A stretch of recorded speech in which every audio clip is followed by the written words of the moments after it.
மாணவர்கள் அனைவருக்கும் வணக்கம். தற்போது நாங்கள் இந்த புகையிரத கேள்விகளுக்கான விடைகளை எவ்வாறு அணுகுவது என்பதை பார்ப்போம். அதற்கு உதாரணமாக இந்த கேள்வியை நாங்கள் பயிற்சித்து பார்ப்போம்.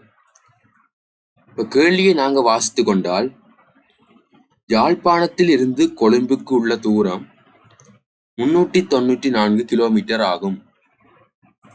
யாழ்ப்பாணத்தில் இருந்து கொழும்பிற்குள்ள தூரம் 394 கிலோமீட்டர் ஆகும். ஜாழ்தேவி யாழ்ப்பாணத்திலிருந்து கொழும்பு நோக்கி 35 கிலோமீட்டர் வேகத்திலும், கடுகதி போயிரதம் கொழும்பிலிருந்து யாழ்ப்பாணம் நோக்கி 60 கிலோமீட்டர் வேகத்திலும் காலை 6 மணிக்கு புறப்பட்டன எனின் 3 மணத்தியாலங்களில் இரு புகையிரதங்களும் நிற்கும் இடங்களுக்கு இடையிலான தூரம் எத்தனை கிலோமீட்டர் ஆகும்? இப்ப கேள்வியை நாங்க வாசிச்சிட்டோம். இருந்தாலும் இனி கேள்வியை திருப்பி ஒருக்கா வாசிச்சு படத்தை போட போறோம். நீங்க கேள்வியை வாசிக்க தொடங்கிய படம் போட்டு கொண்டு வந்தால் மிகவும் இலகுவாக இருக்கும். அப்ப நீங்க பாத்தீங்கன்னா மாணவர்களே, யாழ்ப்பாணத்தில் இருந்து கொழும்பிற்குள்ள தூரம் 394 கிலோமீட்டர். அப்ப நான் யாழ்ப்பாணத்தையும் கொழும்பையும் குறிக்க போறேன். யாழ்ப்பாணம், அடுத்தது கொழும்பு, 2 புகையிரத நிலையத்தையும் குறிச்சிட்டேன். இனி அவை சொன்ன தரவை குறிப்போம். யாழ்ப்பாணத்தில் இருந்து கொழும்பிற்குள்ள தூரம் 394 கிலோமீட்டர் குறிச்சாச்சு. யாழ்ப்பாணத்தில் இருந்து கொழும்புக்கு 394 கிலோமீட்டர். நீங்களும் இப்படி ஒரு பேப்பர் ஒன்று எடுத்து அதுல நீங்க குறிச்சு வையுங்கோ, உடனே குறியுங்கோ. கேள்வியை படமாக்கினால் மிகவும் இலகுவாக உங்களுக்கு இருக்கும். கேள்வியை படமாக்க எங்களுக்கு விளங்காததெல்லாம் விளங்கும். இப்ப அடுத்த தடவை பார்ப்போம். ஜாழ்தேவி யாழ்ப்பாணத்திலிருந்து கொழும்பு நோக்கி 35 கிலோமீட்டர் வேகத்திலும். இப்ப என்னண்டா, உங்களுக்கு 35 கிலோமீட்டர் வேகம் என்றது உங்களுக்கு விளங்கி இருக்கணும். 35 கிலோமீட்டர் வேகம் என்றால் 35 கிலோமீட்டர் வேகம் என்றால் என்ன? மணிக்கு 35 கிலோமீட்டர் வேகத்துல ஓடுதுன்னு கதைப்பினம். இப்போ மோட்டர் சைக்கிள் என்றா 1 மணத்தியாலத்துல 35 கிலோமீட்டர் வேகத்துல மோட்டர் சைக்கிள் ஓடுது என்றால் 1 மணத்தியாலத்துல இந்த மோட்டர் சைக்கிள் எவ்வளவு தூரம் செல்லும்? 35 கிலோமீட்டர் தூரம் செல்லும். அதைத்தான் 35 கிலோமீட்டர் வேகம் என்று சொல்றவ. அப்ப அது இருக்கட்டும். 35 கிலோமீட்டர் வேகத்திலும் கடுகரி புகையிரதம்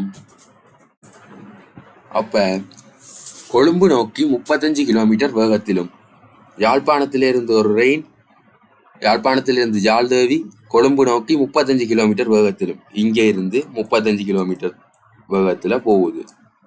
மணிக்கு 35 போகும். மணத்தியாலத்துல 35 கிலோமீட்டர் தூரம் போயிடும்.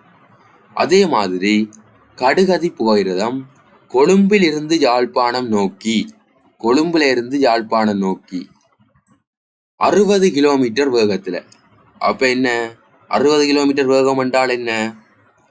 மணத்தியாலத்துக்கு 1 மணத்தியாலத்துல 60 கிலோமீட்டர் தூரம் செல்லும். 1 மணத்தியாலத்துல 60 கிலோமீட்டர் தூரம் செல்லும். அப்ப கடுகதி புகையிரதம் கொழும்பில் இருந்து யாழ்ப்பாணம் நோக்கி 60 கிலோமீட்டர் வேகத்துல செல்லுது. இப்ப நாங்க புகையிரதத்தை பற்றி எல்லா தரவும் குறிச்சிட்டோம். அதன் வேகம், 2 யாழ்ப்பாணத்துக்கு கொழும்புக்கும் இடையில் உள்ள தூரம் எல்லாம் குறிச்சாச்சு. இனி கேள்விக்குள்ள இறங்குவோம். கேள்வியின் என்ன மிக முக்கியமான விடயம், என்ன கேள்வி கேட்டிருக்குது, எங்களுக்கு என்னென்ன தேவை என்றதை பார்ப்போம். அப்ப யாழ்ப்பாணம் நோக்கி 60 கிலோமீட்டர் வேகத்திலும் காலை 6 மணிக்கு புறப்பட்டன. அப்ப காலை 6 மணிக்கு புறப்படுது. இருக்கட்டும், காலை 6 மணிக்கு புறப்படுது. இதெல்லாம் குறிச்சு வைப்போம். 6 மணி எங்களுக்கு தேவைப்படுதோ தெரியல, குறிச்சு வைப்போம். எனின் 3 மணத்தியாலங்களில் இது மிகவும் முக்கியமான விடயம் மாணவர்களே. 3 மணத்தியாலங்களில் இரு புகையிரதங்களும் நிற்கும் இடங்களுக்கு இடையிலான தூரம் எத்தனை கிலோமீட்டர்? இப்ப கேள்வி கிலோமீட்டர்ல இருக்குது. ஆகவே இந்த காலை 6 மணி என்றது எங்களுக்கு தேவையில்லாத விடயம். காலை 6 மணிய நீங்கள் கணக்கில் எடுத்துக்கொள்ள தேவையில்லை. காலை 6 மணி என்றது இந்த கேள்விக்கு தேவையில்லாத விடயம். ஆகவே காலை 6 மணிய நீங்கள் கணக்கில் எடுக்கக்கூடாது. கேட்ட கேள்வி கிலோமீட்டர்ல இருக்குது. காலை 6 மணிக்கு ரெண்டும் புறப்படுதான். ஆகவே இப்ப கேள்வியை பார்ப்போம். எனின் 3 மணத்தியாலங்களில் இரு புகையிரதங்களும் நிற்கும் இடங்களுக்கு இடையிலான தூரம். இப்ப கேள்வி என்ன சொல்லுது? யாழ்ப்பாணத்திலிருந்து 35 கிலோமீட்டர் வேகத்துல யாழ்தேவியும், கொழும்பிலிருந்து 60 கிலோமீட்டர் வேகத்துல கடுகதி புகையிரதமும் காலை 6 மணிக்கு புறப்படுது. அந்த 6 மணி என்றதுக்கு தேவையில்லை, ஒரே நேரம் என்றதான் காலை 6 மணி என்று சொல்லி கிடக்கு. ரெண்டும் ஒரே நேரத்துல புறப்படுது. ஆகவே நீங்கள் பார்த்தீங்கள் என்றால் எனின் 3 மணத்தியாலங்களில் இரு புகையிரதங்களும் நிற்கும் இடங்களுக்கு இடையிலான தூரம். அப்ப நாங்கள் என்ன செய்யணும்? யாழ்தேவி 3 மணத்தியாலத்துல எவ்வளவு தூரம் போயிருக்குது, கடுகதி புகையிரதம் 3 மணத்தியாலத்துல எவ்வளவு தூரம் போயிருக்குதுன்றத கண்டுபிடிக்கணும். பாத்தீங்கன்னா மாணவர்களே, யாழ்தேவி மணத்தியாலத்துக்கு 35 கிலோமீட்டர் வேகத்துல ஓடுது. அப்ப 3 மணத்தியாலத்துல எவ்வளவுக்கு ஓடுது? ஒரு மணத்தியாலத்துல 35 கிலோமீட்டர் என்றால் 3 மணத்தியாலத்துல 105 கிலோமீட்டர். ஆகவே யாழ்தேவி இங்க இருந்து யாழ்ப்பாணத்துல இருந்து 105 கிலோமீட்டர் தூரத்துல நிக்குது. 3 மணத்தியாலத்துல 105 கிலோமீட்டர் தூரத்துக்கு வந்துடுது. அது சரி இருக்கட்டும், கண்டுபிடிச்சிட்டோம். 3 மணத்தியாலத்துல யாழ்தேவி எவ்வளவு தூரத்துல நிக்கும்ன்றத கண்டுபிடிச்சிட்டோம். அடுத்தது, கடுகதி புகையிரதம் கொழும்புல இருந்து 60 கிலோமீட்டர் வேகத்துல ஓடுது. ஆகவே 3 மணத்தியாலத்துல எவ்வளவு தூரம் சென்றிருக்கும்? ஒரு மணத்தியாலத்துல 60 கிலோமீட்டர் என்றா 3 மணத்தியாலத்துல 3 தர 60 180 கிலோமீட்டர். ஆகவே 180 கிலோமீட்டர்ல கொழும்புல இருந்து நிக்குது. 180 கிலோமீட்டர்ல நிக்குது 3 மணத்தியாலத்துல. வெளிக்கிட்டு 3 மணத்தியாலத்துல 180 கிலோமீட்டர்ல நிக்குது. அதுவும் இங்க யாழ்ப்பாணத்துக்கும் கொழும்புக்கும் இடையில.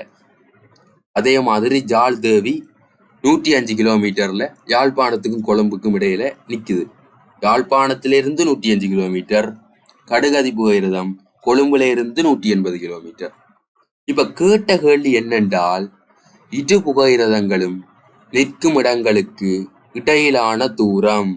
இரு புகையிரதங்களும் நிற்கும் இடங்களுக்கு இடையிலான தூரம். இரு புகையிரதங்களும் நிற்கும் இடங்களுக்கு இடையிலான தூரம் எத்தனை கிலோமீட்டர்? இப்ப கேட்ட கேள்வி உங்களுக்கு எதென்றால், நான் இதுல உங்களுக்கு கீறி காட்டுறேனே, கேட்ட கேள்வி இவ்வளவு தூரம் எவ்வளவுதான் கேள்வி. 2 புகையிரதங்களில் நிற்கும் இடங்களுக்கு இடையிலான தூரம் எவ்வளவு? மிக இலகுவானது. மொத்தமா 394. இங்க இருந்து இவ்வளவும் 105, இவ்வளவும் 180. கேட்டது இடையக்கில்ல. அப்ப என்ன செய்யணும்? 105ஐயும் 180ஐயும் கூட்டி 394 இருந்து கழிக்கணும்.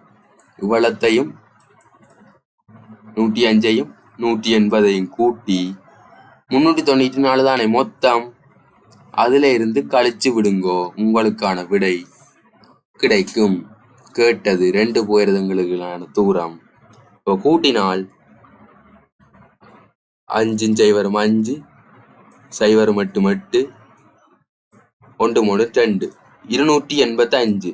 இது ரெண்டையும் கூட்டினால் 105ஐயும் 180ஐயும் கூட்டினாள். ஆனா மொத்தம் 394 அல்லோ. 394 இருந்து 285 கழியுங்கோ. 4 இருந்து 5 போகாது. ஒண்ட கடன் எடுத்து கழிச்சா 14 இருந்து 5 போனால 9. இதுல ஒண்ட கடன் எடுத்துட்டோம். 8 இருந்து 8 போனா 0. 3 இருந்து 2 போனா 1. 109 கிலோமீட்டர். விடையில இருக்கா பாருங்க. ஓ, மூன்றாவது விடையாக காணப்படுகிறது 109 கிலோமீட்டர். அப்ப மாணவர்களே, கேள்வி செய்யணும் என்றால் படத்தை போடுங்கோ. படத்தை போட்டா கேள்வி இலகுவாக முடிஞ்சிடும். நீங்கள் வசனமா வச்சு மனதுக்குள்ள யோசிச்சோ அல்லது கையால் எழுதி பார்த்தாலும் படம் போடத்தான் வேணும்.